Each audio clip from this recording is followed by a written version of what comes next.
Explorer certains domaines de la science demande d'avoir recours à des outils nouveaux.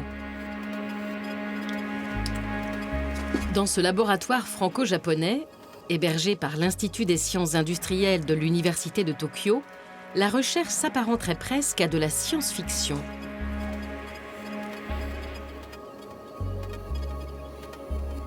En effet, ici, dans des micro-émulsions élaborées sur place, sont créés des mondes à l'intérieur de bulles.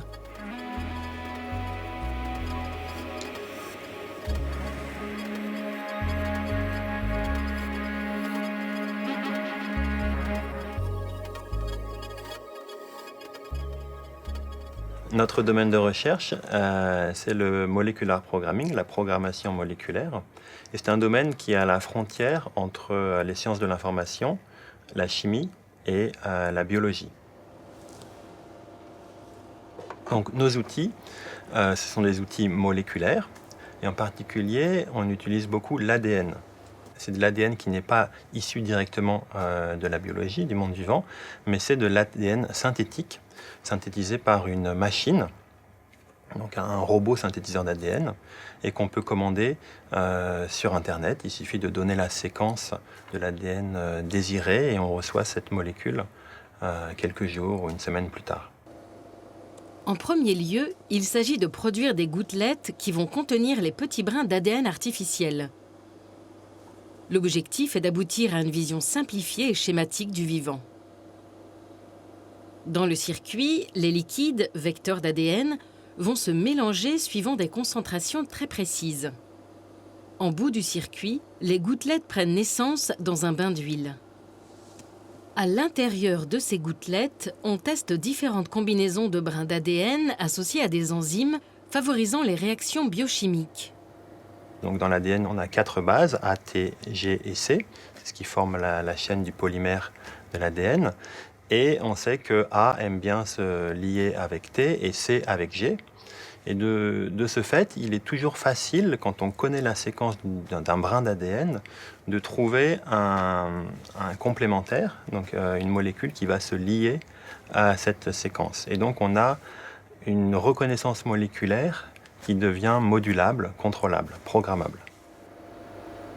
Donc là maintenant je vais mettre à collecter. Alors on récupère les gouttelettes en sortie dispositif microfluidique. Étant donné qu'elles sont plus légères, donc moins denses que l'huile, elles vont flotter à la surface et on va les récupérer dans un tube en plastique.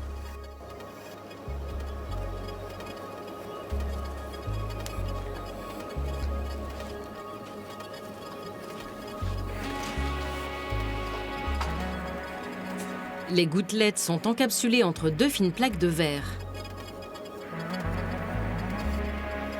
Le système, ADN et enzymes, va continuer à évoluer.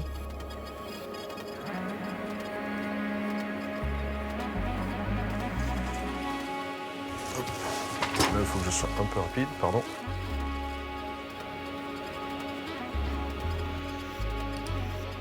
Les chercheurs vont alors suivre, en observant par microscopie à fluorescence, l'évolution de chacune de ces gouttelettes en temps réel. Pour cela, de nouveaux outils mathématiques de pointe ont été développés. Voici le type de données que nous obtenons à la fin de l'expérience. Donc, ce sont des images de microscopie. Chaque image correspond à une couleur de fluorescence. Et comme vous pouvez le voir ici, chaque image contient des milliers et des milliers de gouttes, donnant ainsi la fluorescence de chaque goutte dans chaque canal de fluorescence. Par traitement mathématique, on obtient un diagramme qui restitue l'évolution des brins d'ADN dans chaque gouttelette. Donc ce diagramme va donner les brins d'ADN qui vont survivre après un très long temps en fonction des conditions initiales d'autres brins d'ADN que nous avons mis dans la solution. Ça peut servir de mémoire chimique. Par exemple, un brin d'ADN peut encoder une information, un bit, 0 ou 1 pendant un très longtemps. Ça peut servir aussi à mieux comprendre comment la biochimie se déroule à ces échelles-là, comment la cellule elle-même peut stocker des informations chimiques, comment elle peut utiliser des effets chimiques très subtils pour stocker de l'information de manière fidèle. Ce n'est pas de la biologie, c'est bien de la chimie. Mais ces recherches soulignent les liens qui existent entre ces deux disciplines et permettent, dans un système simplifié, de mieux comprendre les racines des phénomènes du vivant.